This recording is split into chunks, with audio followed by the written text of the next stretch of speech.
जी, तो अस्सलाम वालेकुम। आज हम जो है वो असाइनमेंट MTH 302 उसके असाइनमेंट को देखने जा रहे हैं। ठीक है, ये उसके दोनों क्वेश्चन जो हैं वो हमने सॉल्व किए हुए हैं यहाँ पे।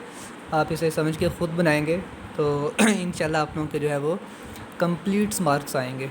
ठीक है, तो असाइनमेंट कुछ इस तरह थी कि क्वेश्चन आपने है अपने असाइनमेंट से देख लेना है कि द मार्क्स ऑब्टेन थे बाय 30 स्टूडेंट्स। ठीक है, ये 30 स्टूडेंट्स के मार्क्स हैं। ठीक है, इन मार्क्स को मैंने असेंडिंग डाटा में लिख दिया है। ठीक है, arrange data in ascending order. ठीक है, असेंडिंग ऑर्डर क्या होता है कि मैंने इसे तरतीब से लिख देना है। छोटा, सबसे पहले छोटा नंबर, फिर उससे बड़ा, फिर उससे बड़ा, फिर उससे बड़ा, और लास्ट पे जो है वो सबसे बड़ा नंबर। ठीक है, इस तरह से मैंने इसको असेंडिंग ऑर्डर में तरतीब दे दी है। ठीक है, और क्वेश्चन था कि जब आप इसको अरेंज करते हैं डाटा को तो आपने 8 क्लासेस बनानी है और इक्वल क्लासेस इंटरवल जो हो उनका, ठीक है, 8 के हिसाब से। अब जितना भी डाटा इंटू 8 क्लास का है तो हमने 8 को इस्तेमाल करना है। अगर वो 9 कहता तो 9 से, अगर वो 10 कहता तो 10 के हिसाब से। आपने करना क्या है, आपके पास जो भी डाटा गिवन होगा आपने सबसे पहले उसकी रेंज निकालनी है। मतलब सबसे बड़ा नंबर और सबसे छोटा नंबर, आपने उसको डिवाइड करना है उस नंबर से जो नंबर आपको इंटरवल के लिए आपकी असाइनमेंट में बोल दिया जाएगा। वहाँ पे 8 था, बड़ा नंबर 50 था, छोटा नंबर 15 था। हमने डिवाइड किया और 4.375 जो है वही हमारे पास रेंज का नंबर आ गया है। ठीक है, तो इसे हमने जो है अप्रॉक्सीमेटली जो है कहा है कि हम 5 का इंटरवल ले लेते हैं।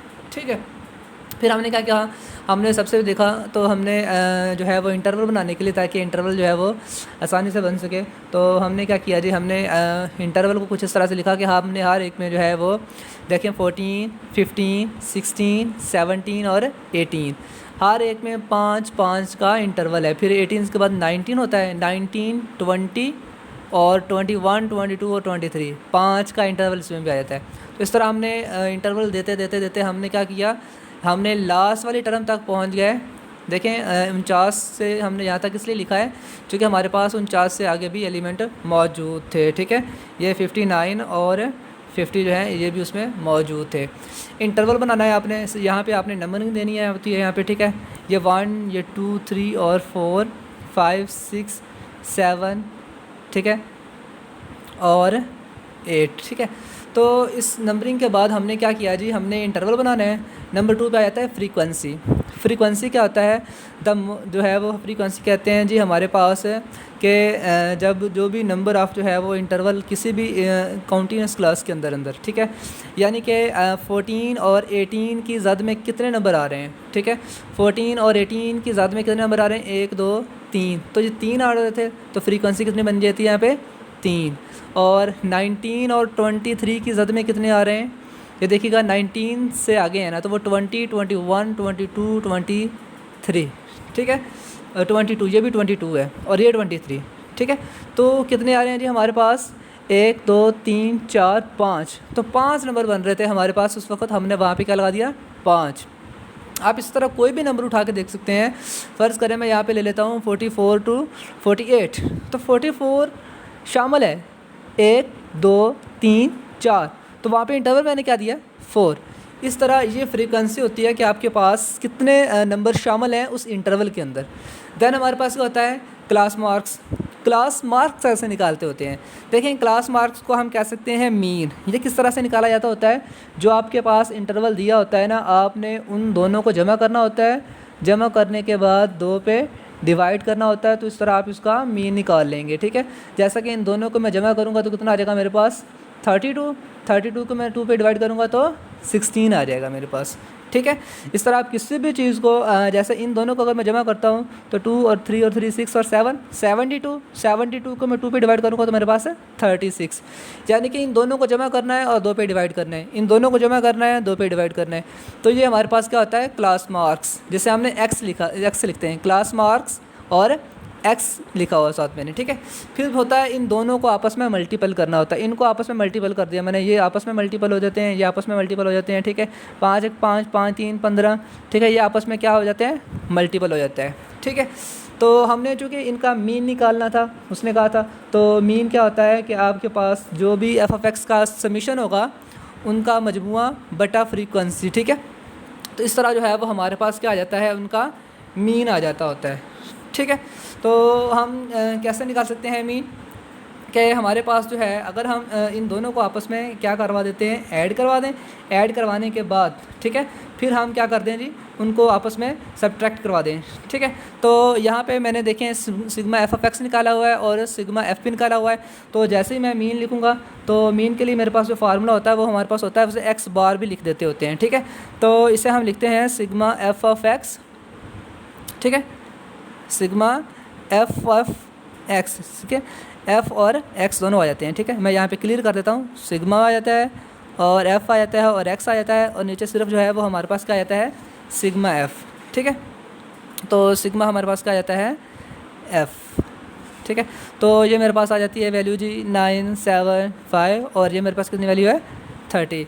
तो 30 और 29 हमारे पास आ जाते हैं एंड देन ये हमारे पास आ जाता है, इसको अगर हम सॉल्व करें तो ये हमारे पास कुछ इस तरह से बन जाएगा 32 एंड पॉइंट में जाएगा तो 5, यानी कि ये हमारे पास कुछ इस तरह से बन जाएगा। आप इसे कैलकुलेट करके देख लीजिएगा।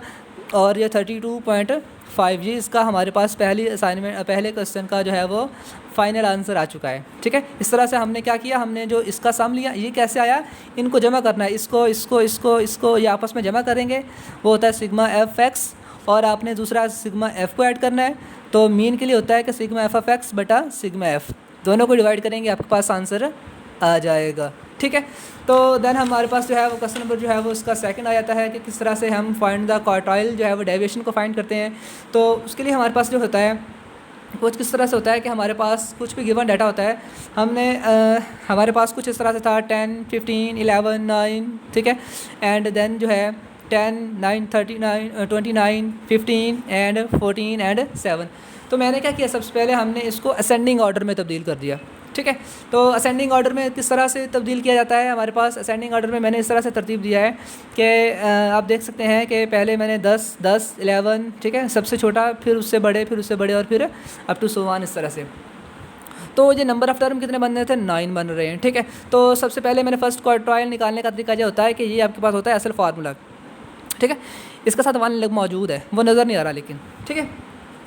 तो यहाँ पे n से बराबर 9 है, 9 + 1 बटा 4, तो जब बन जाता है 10 डिवाइडेड बाई 4 2.5, यानी कि मुकम्मल 2 हैं और 2.5 टर्म, ठीक है। तो 2.5 टर्म का क्या मतलब होता है कि दूसरी और तीसरी के दरमियान में है, दूसरी और तीसरी के दरमियान में टर्म है। तो फिर हमने क्या करना है, इन दूसरी और तीसरी टर्म को जमा करना है और 2 पे डिवाइड कर देना है। सो Q1 क्या होगा, इन दोनों को जमा करेंगे, 2 पे डिवाइड करेंगे और हमारे पास फर्स्ट क्वार्टाइल का आंसर आ जाएगा। देन इस तरह जब हमने सेकंड क्वार्टाइल निकालना होता है तो क्या होता है, हमारे पास फार्मूले में वहाँ पे 2 आ जाता है, n + 1 डिवाइडेड बाई 4, यहाँ पे 9 + 1 4, ये 2 से 2 कैंसिल हो जाएगा, फिर 5 10 से कैंसिल हो, 10 से 2 2 को 10 पे कैंसिल करेंगे तो 5, तो 5वीं टर्म हमारे पास कौन सी आ जाती है, 1 2 3 4 5 15, तो हमारे पास सेकंड क्वार्टाइल जो है वो 15 आ जाता है, ठीक है।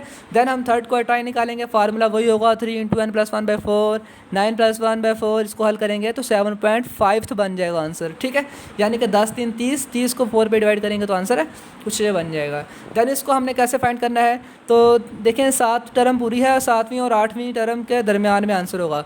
तो इस तरह फिर हम देखेंगे 1 2 3 4, ठीक है, 1 2 3 4 5 6 7 8, यानी कि 7वीं और 8वीं 7.5 है ना, 7वीं और 8वीं टर्म हमारे पास क्या है 19 एंड 25। देन डिवाइडेड 2 करेंगे, यानी कि उनका मीन वाला निकालना होता था, तो वो हमारे पास क्या आ रहा था 22। तो इस तरह हमारे पास Q1 ये आंसर आ रहा है, Q2 ये आंसर आ रहा है और Q3 ये आंसर आ रहा है, ठीक है। तो ये इंशाल्लाह आपके 100% आंसर हैं। आप इसको अपने अल्फाज में लिखेंगे तो इंशाल्लाह आपको जो है वो फुल मार्क्स जो है वो असाइनमेंट में मिल सकते हैं, ठीक है। किसी की कॉपी ना कीजिएगा, आप जो है वो कोशिश करें कि ख़ुद बनाएं, ठीक है। अगर और आप लोगों ने बने हुए लेने हैं तो आपको जो है वो डिस्क्रिप्शन में जो है मिल जाएगा, कल तक जो है इसकी जो है वो उसकी जो वर्ड फाइल है ना वो आपको मिल जाएगी। ओके, अल्लाह हाफिज़।